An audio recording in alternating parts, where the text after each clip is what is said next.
Good morning students. आज हम 10th class social science के अंदर पॉलिटिकल साइंस का टॉपिक करेंगे संघवाद। देखते हैं इसके एमसीक्यू। हमारा फर्स्ट क्वेश्चन है कि बेल्जियम में निम्नलिखित में से किस प्रकार की शासन प्रणाली है। बेल्जियम में संघीय शासन प्रणाली है। केंद्र सरकार, राज्य सरकार, जब शक्तियों का बंटवारा जहाँ पर किया गया है उसी को हम कहते हैं संघीय सरकार। जैसे हमारे देश में भी संघात्मक शासन प्रणाली है। इसके अलावा यूएसए में भी, यूनाइटेड स्टेट ऑफ अमेरिका में भी संघीय शासन प्रणाली है। तो कुछ देशों का हमें यह ध्यान रखना है कि किन किन देशों में संघीय शासन प्रणाली को अपनाया गया है। यहीं पर हम एक बार बात कर लेते हैं एकात्मक शासन प्रणाली, जहाँ पर शक्तियों का बंटवारा नहीं होता, केंद्र, राज्य सरकार या स्थानीय सरकार नहीं होती, एक ही जगह पर सारी पावर होती है, उसको हम एकात्मक सरकार कहते हैं। और एकात्मक सरकार है ब्रिटेन में। इसके अलावा हमारे पड़ोसी देश चीन में भी एकात्मक सरकार है, और जापान और फ्रांस में भी एकात्मक सरकार है। जबकि कुछ ही देश ऐसे बचे हैं जहां पर तानाशाही है, एक व्यक्ति का शासन चलता है, वो है सऊदी अरब। और सऊदी अरब में तानाशाही है और ओमान में तानाशाही है। तो ये हमें तीनों ही क्लियर होगी। जिस टाइप से हमें क्वेश्चन पूछा जाएगा उसी टाइप से हम उसका आंसर दे देंगे। नेक्स्ट क्वेश्चन की बात करते हैं कि भारत में वर्तमान में किस गठबंधन की सरकार कार्यरत है। देखिएगा, वर्तमान में हम सब जानते हैं कि भारतीय जनता पार्टी की सरकार है, लेकिन केवल भारतीय जनता पार्टी नहीं, एक बड़ी पार्टी तो भारतीय जनता पार्टी है, बीजेपी सबसे बड़ी पार्टी है। इसके अलावा इसकी में कुछ छोटी छोटी पार्टियां भी मिली हुई हैं, तो इसको हम कहते हैं गठबंधन सरकार। एक बीजेपी का गठबंधन जो है, अब उसका नाम है राष्ट्रीय लोकतांत्रिक गठबंधन, जिसको हम इंग्लिश में कहते हैं एनडीए, नेशनल डेमोक्रेटिक अलायंस। जबकि कांग्रेस पार्टी के साथ साथ और जो छोटे दलों का गठबंधन है उसको संयुक्त प्रगतिशील गठबंधन कहा गया है, यूपीए, यूनाइटेड प्रोग्रेसिव अलायंस। जबकि इन दो बड़े दलों के अलावा बाकी जो दल हैं उन्होंने तीसरा मोर्चा बना रखा है।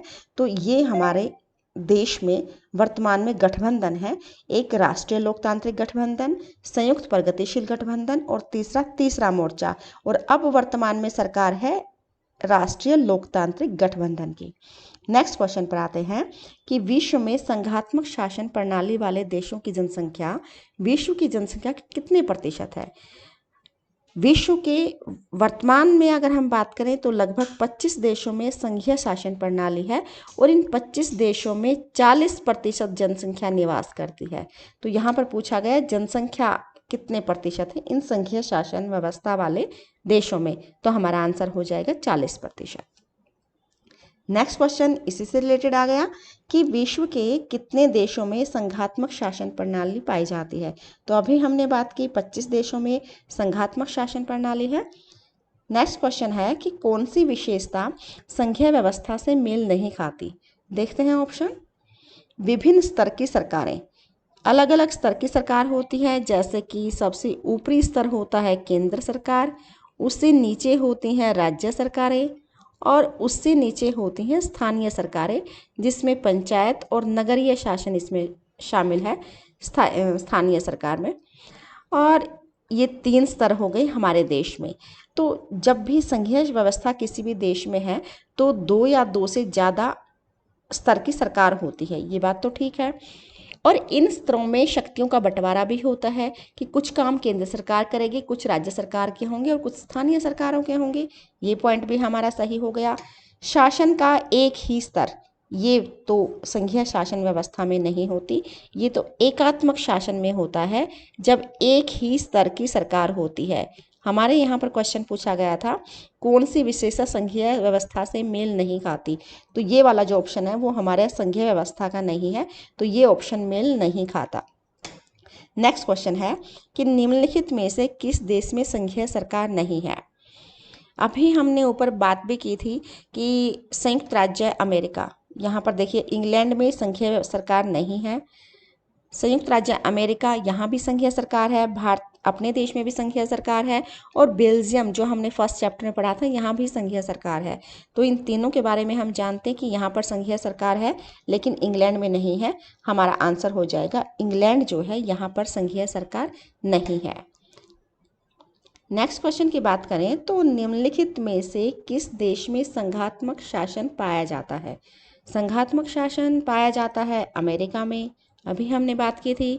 भारत में भी संघात्मक शासन है, स्विट्जरलैंड में भी संघात्मक शासन है। हमारा आंसर हो जाएगा उपरोक्त सभी। एक चीज़ और यहाँ पर ध्यान रखनी है, देखिएगा अभी ऊपर हमने बात की थी कि अमेरिका में संघीय शासन है और भारत में भी संघीय शासन है। अब दो के बारे में तो हम कंफर्म है कि यहाँ पर संघीय सरकार है, तीसरा हमें नहीं भी पता तो भी दो में जब हम शामिल हो ही चुके हैं तो भी हमारा आंसर उपरोक्त सभी की तरफ इशारा करेगा, क्योंकि तीसरे के बारे में हमें नहीं पता लेकिन दो के बारे में तो पता है। तो थोड़ा सा कॉन्शियस होके हम अपने क्वेश्चन का आंसर निकालें तो आसानी से निकल जाता है। नेक्स्ट क्वेश्चन पर आते हैं कि निम्नलिखित में से किस देश में एकात्मक शासन पाया जाता है? अभी हमने बात की थी इंग्लैंड की कि इंग्लैंड में एकात्मक शासन पाया जाता है। चीन हमारे पड़ोसी देश, इसमें भी एकात्मक शासन है। जापान की भी हम बात कर चुके हैं। तो तीनों ही में ही एकात्मक शासन है। हमारा आंसर हो जाएगा उपर्युक्त तीनों। नेक्स्ट क्वेश्चन है कि श्रीलंका में कैसी शासन व्यवस्था है? श्रीलंका में हमने चैप्टर में बात की थी कि सिंहलियों का शासन ज़्यादा रहा और यहाँ पर एकात्मक शासन की तरफ ये इशारा करता है। तो श्रीलंका की शासन व्यवस्था हो गई एकात्मक। नेक्स्ट क्वेश्चन पर आते हैं कि किस विषय का संबंध संघ सूची से है? देखिएगा अभी हम बात कर रहे हैं कि शक्तियों का बंटवारा होता है संघीय सरकार में। अब शक्तियाँ कुछ काम संघ को दे दिए, हमने केंद्र सरकार को दे दिए और केंद्र सरकार को जो काम दिए गए हैं उनकी एक सूची बना दी, एक लिस्ट बना दी जिसको हम कहते हैं संघ सूची। तो ये तो बात होगी संघ सूची क्या होती है। अब संघ सूची में जितने भी काम हैं उनको हमने नंबर वाइज डाल दिया। तो ये कितने काम हैं सबसे पहले तो हमें ये पता होना चाहिए। तो संघ सूची में जो काम है वो है 100। ये शब्दों में हम पॉलिटिकल साइंस में कैसे क्वेश्चन है कि संघ सूची के कितने विषय हैं, यानी कि कितने टॉपिक हैं। सिंपली आप समझ सकते हैं कितने काम हैं, कितने टाइप के जो ये संघ सूची में केंद्र सरकार कर सकती है। तो ये 100 काम है, ऐसे 100 विषय हैं जिनके ऊपर केंद्र सरकार काम करेगी। अब यहाँ पर कुछ के नाम दिए जा सकते हैं आपको कि क्या क्या काम करती है केंद्र सरकार। जैसे प्रतिरक्षा, देश की रक्षा का काम संघ सूची में है। संचार के साधन ये हमारी संघ सूची के अंदर है। विदेशों के साथ जो भी मामले होंगे, हाँ वहाँ आप देखते हैं कि प्रधानमंत्री दूसरे देश में गए हुए हैं, तो ये सारे जितने भी विदेशों से संबंधित मामले होंगे ये सारे केंद्र सरकार के पास होते हैं। तो संघ सूची में होते हैं ये सभी। तो ये तीनों ही जो विषय यहाँ पर दे रखे हैं ये संघ सूची के विषय हैं। हमारा आंसर हो जाएगा उपरोक्त सभी। नेक्स्ट क्वेश्चन की बात करते हैं कि किस विषय का संबंध संघ सूची से नहीं है। अब कौन सा टॉपिक ऐसा है जिसके ऊपर केंद्र सरकार काम नहीं करती? देखिएगा मुद्रा, देश की जो मुद्रा बनाना है वो संघ सूची का विषय है। बैंकिंग ये भी संघ सूची में है। व्यापार ये राज्य सूची का विषय है। तो ये हमारा आंसर जो है संघ सूची का विषय नहीं है, यही हमारा आंसर होगा। जबकि डाक ये संचार के अंदर आ जाता है तो ये भी संघ सूची का ही विषय है। नेक्स्ट क्वेश्चन की बात करते हैं कि किस विषय का संबंध राज्य सूची से है। अब राज्य सूची के भी, अब आप सोचेंगे ये अगर 100 काम हैं जो केंद्र सरकार करती है तो राज्य कितने काम हैं जो ये करता है। तो इसकी सूची में विषय हैं शामिल, वो है 61, यानी कि राज्य सूची के विषय 61 हैं। इनमें से कुछ यहाँ पर दिए गए हैं, देखते हैं क्या है। कृषि ये राज्य सूची का विषय है। पुलिस ये भी राज्य सूची का विषय है। व्यापार ये भी राज्य सूची का है। हमारा आंसर हो जाएगा कि उपयुक्त सभी, ये सभी विषय का संबंध राज्य सूची के साथ है। नेक्स्ट क्वेश्चन की बात करें तो किस विषय का संबंध राज्य सूची से नहीं है। अब पिछले क्वेश्चन में तो पूछा गया था कि कौन सा विषय राज्य सूची का है, लेकिन यहाँ हमें बताना है कि कौन सा विषय राज्य सूची का नहीं है। सिंचाई का प्रबंध राज्य सूची का काम है। वाणिज्य यानी कि व्यापार ये भी राज्य सूची में आता है। शिक्षा, अब शिक्षा जो है ये एक ऐसा विषय है जिसके ऊपर केंद्र भी काम कर सकता है। जैसे हमारे केंद्रीय विद्यालय होते हैं, नवोदय विद्यालय होते हैं, CBSE के हैं, तो ये सारे के सारे सेंटर के अंडर आते हैं। जबकि हमारा हरियाणा बोर्ड है, पंजाब बोर्ड है, ये राज्य सूची के अंदर आते हैं। तो शिक्षा पर जो काम है वो केंद्र सरकार भी कर सकता है और राज्य सरकार भी कर सकती है। और जब दोनों ही काम करते हैं उस सूची को हम बोलते हैं समवर्ती सूची। समान रूप से दोनों काम कर सकते हैं तो ऐसे विषय समवर्ती सूची में डाले गए हैं। तो शिक्षा भी एक समवर्ती सूची का ही विषय है। जबकि यहाँ पर पूछा गया है कि कौन सा विषय राज्य सूची में नहीं है, तो शिक्षा जो है ये राज्य सूची में नहीं है, यही हमारा आंसर होगा। जबकि सिंचाई, वाणिज्य यानी कि व्यापार और स्थानीय शासन ये तीनों ही राज्य सूची के विषय हैं। नेक्स्ट क्वेश्चन पर आते हैं कि किस विषय का संबंध समवर्ती सूची से है। अब समवर्ती सूची के कितने विषय हैं, तो समवर्ती सूची में कुल 52 टॉपिक इसके अंदर हैं, 52 विषय हैं जो केंद्र सरकार भी काम कर सकती है और राज्य सरकार भी इनके विषय में काम कर सकती है, जिसमें से शिक्षा के बारे में हमने बात की। इसके अलावा विवाह, बच्चे का गोद लेना है तो वो भी इसमें शामिल है। मजदूर यूनियन, मजदूर संघ, ये भी समवर्ती सूची का ही विषय है। हमारा आंसर हो जाएगा उपयुक्त सभी विषय समवर्ती सूची के हैं। नेक्स्ट क्वेश्चन है कि किस विषय का संबंध समवर्ती सूची से नहीं है। रेल सेवा ये तो केंद्र सूची का विषय है, जबकि ऊपर हमने बात की थी कि वन ये समवर्ती सूची का विषय है, शिक्षा समवर्ती का है और गोद लेना या उत्तराधिकारी का नियम ये भी समवर्ती सूची में है। जबकि रेल सेवा ये केंद्र सरकार का विषय है यानी कि संघ सूची का विषय है। यही हमारा आंसर होगा कि ये समवर्ती सूची का विषय नहीं है।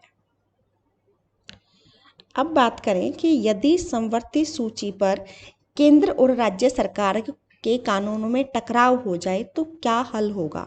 यानी किसी भी विषय को लेकर के दोनों में टकराव हो जाए। एक एग्जाम्पल लेते हैं कि मान लो शिक्षा का जो विषय है, केंद्र ये कहे कि फ्री एजुकेशन देनी है जबकि राज्य सरकार ये कहे कि फ्री में नहीं देनी, तो फिर किसकी बात मानी जाएगी। तो फिर बात मानी जाती है केंद्र की।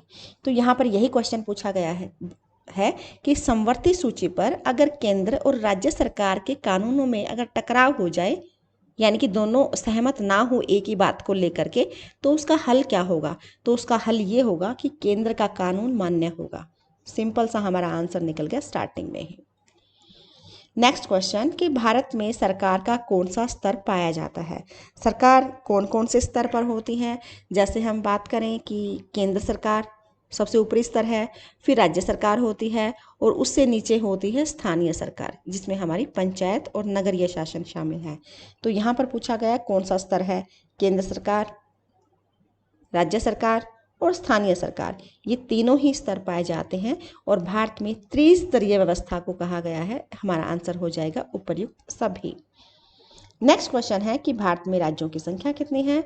हम सब जानते हैं कि अब 29 राज्य हमारे देश में थे, लेकिन जम्मू कश्मीर का जब दर्जा खत्म किया गया और उसको केंद्र शासित प्रदेश बना दिया गया, तो अब हमारे देश में राज्यों की संख्या हो गई है 28। यानी कि एक जम्मू कश्मीर को कम कर दिया तो 29 में से अब हो गए हमारे 28 राज्य। ऐसे ही केंद्र शासित प्रदेश अगर लद्दाख और जम्मू कश्मीर बन गया तो 7 थे पहले, फिर 9 हो गए। लेकिन इधर से दादरा नगर हवेली और दमन दीव को मिला करके एक ही केंद्र शासित प्रदेश बना दिया, तो 9 में से फिर हमारा एक कम होके हो गए, अब केंद्र शासित प्रदेश रह गए हमारे 8। नेक्स्ट क्वेश्चन है कि राज्य पुनर्गठन आयोग की रिपोर्ट को कब लागू किया गया था। राज्यों का पुनर्गठन, वैसे हमारा पूरा भारत एक हो गया था, 1947 में आज़ाद हुआ, 1950 में हमारे देश का संविधान लागू हुआ, लेकिन बाद में भाषा के आधार पर मांग उठने लगी तो राज्यों का गठन किया गया और ये पुनर्गठन लागू हुआ 1 नवंबर 1956 को, जिसमें सबसे पहले 14 राज्य बनाए गए थे पूरे भारत के अंदर। भारत की राजभाषा कौन सी है। राजभाषा यानी कि सरकारी कामकाज की भाषा, और सरकारी कामकाज की भाषा हमारे देश में हिंदी है। हालांकि अब भी कुछ काम इंग्लिश में होता है, लेकिन संविधान में लिखा गया है हिंदी हमारी राजभाषा होगी। नेक्स्ट क्वेश्चन है कि भारतीय संविधान की 8वीं अनुसूची में कितनी भाषाओं को अनुसूचित किया गया है। यानी कि 8वीं अनुसूची में हमारे संविधान में इस अनुसूची में जिन भाषाओं को लिखा गया इन्हीं को हम कहते हैं अनुसूचित भाषाएं। और ये 8वीं अनुसूची में जो मान्यता प्राप्त भाषाएं हैं वो हैं 22 भाषाएं हैं, जिसमें से एक हिंदी है। नेक्स्ट है कि भारत में हिंदी कितने प्रतिशत लोगों की मातृभाषा है। अगर यहाँ पर ऑप्शन पर नज़र डालें तो ऑप्शन के हिसाब से हमारा आंसर है 45.2% जो है, इतने लोगों की मातृभाषा हिंदी है। लेकिन अगर हम 2011 की जनगणना की बात करें तो इसके बाद तो जनगणना नहीं हुई है कोविड की वजह से, कि हर 10 साल के बाद जनगणना होती थी, तो 2021 में होनी थी, तो अभी ये नहीं हो पाई। तो 2011 के ही आंकड़ों को अगर हम माने तो लगभग 44% जनसंख्या जो है वो उन लोगों की मातृभाषा हिंदी है। ये हमारा नेक्स्ट क्वेश्चन भी भाषाओं से ही संबंधित है कि भारतीय संविधान में हिंदी के अतिरिक्त अन्य कितनी भाषाओं को अनुसूचित भाषा का दर्जा दिया गया है। अभी हमने बात की थी कि 22 भाषाओं को 8वीं अनुसूची में डाला गया है, जिसमें से एक हिंदी भी है। यहाँ पर है हिंदी के अतिरिक्त, तो हिंदी के अतिरिक्त हो गई हमारी 21 भाषाएं। नेक्स्ट क्वेश्चन पर आते हैं कि संविधान के अनुसार सरकारी कामकाज की भाषा के तौर पर अंग्रेजी भाषा का प्रयोग कब बंद हो जाना चाहिए। जब हमारा देश आज़ाद हुआ था हम जानते हैं कि इंग्लिश ज़्यादा यूज़ होती थी, तो सारे सरकारी कामकाज इंग्लिश में ही होते थे। लेकिन जब हमने अपना संविधान लागू किया तब ये कहा गया था कि 15 वर्षों के अंदर हम इंग्लिश के स्थान पर हिंदी का प्रयोग शुरू कर देंगे। तो यहाँ पर यही कहा गया कि अंग्रेजी भाषा का प्रयोग कब बंद हो जाना चाहिए था। तो ये हमने संविधान लागू के टाइम पर कहा था कि 15 वर्षों के अंदर इंग्लिश का प्रयोग बंद हो जाएगा। तो इसका मतलब हो गया 15 सालों के बाद, यानी कि 1965 में हम इसका प्रयोग बंद कर देंगे, 1965 में। नेक्स्ट की बात करें तो भाषा के आधार पर निम्नलिखित में से कौन सा दुनिया का सबसे ज़्यादा विविधता वाला देश है। धर्म के आधार पर विभिन्नता, भाषा के आधार पर, क्षेत्र के आधार पर इतनी सारी विभिन्नताओं वाला देश है हमारा ही देश है भारत। नेक्स्ट पर आते हैं कि भारत में वास्तविक विकेंद्रीकरण कब लागू हुआ। विकेंद्रीकरण यानी कि एक ही जगह पर शक्तियां ना हो करके अलग अलग बटी हुई होना। जैसे पहले राजा होते थे तो राजा के पास सारी पावर होती थी, लेकिन अब राजा के पास ना हो करके हमने कहा कि केंद्र सरकार के पास होती हैं, राज्य के पास होती हैं और स्थानीय सरकार भी होती है। तो वास्तविक रूप से विकेंद्रीकरण लागू हुआ है 1992 में, क्योंकि पहले 2 ही स्तर थे, केंद्र और राज्य। 1992 में 73वां संविधान में संशोधन किया हमने और अपना लिया पंचायती राज और नगरीय शासन को। तो वास्तविक विकेंद्रीकरण भारत में हुआ है 1992 में, हमारा यह आंसर होगा। अगर पूछा जाए कि किस संविधान संशोधन में, तो 73वें संशोधन में पंचायतों को और 74वें संविधान संशोधन में नगरीय शासन को हमने अपनाया था। नेक्स्ट की बात करते हैं कि भारतीय संविधान में 73वां संशोधन कब पारित किया गया। जो 73वां संशोधन पारित किया गया था 1992 में, 1992 में। नेक्स्ट क्वेश्चन है कि ग्राम पंचायत के राजनीतिक मुखिया को क्या कहते हैं। गांव की पंचायत होती है और पंचायत में सदस्य होते हैं और एक अध्यक्ष होता है। सदस्यों को पंच कहा जाता है और अध्यक्ष को सरपंच कहा जाता है। यहाँ पर पंचायत का मुखिया पूछा गया है, तो पंचायत का मुखिया हो जाएगा हमारा सरपंच। नेक्स्ट क्वेश्चन है कि भारत ने अपने परमाणु परीक्षण कहाँ पर किए हैं। पहली बात तो ये कि परमाणु परीक्षण करना ये संघ सूची का विषय है, और परमाणु परीक्षण जो हुए हैं भारत में ये राजस्थान के पोखरण जगह पर किए गए हैं। तो ये हमारा आंसर होगा पोखरण में। Thank you.